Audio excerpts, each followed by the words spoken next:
Welcome back to another technical deep dive here in the Debug Zone. Today we're tackling a big question and breaking it down with insights from other users.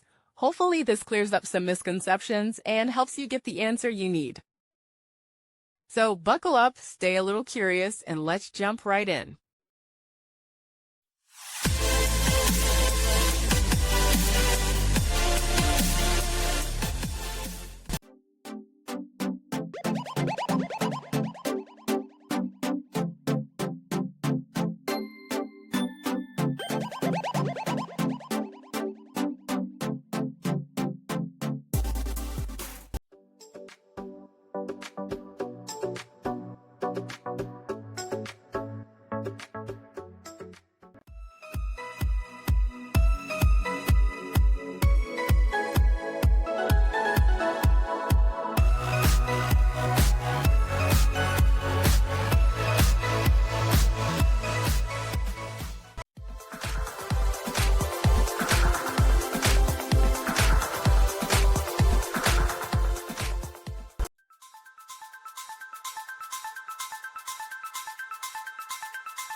And that's a wrap.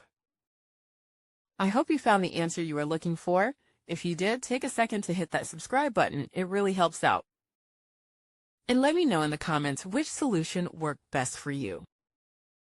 See you next time in the Debug Zone.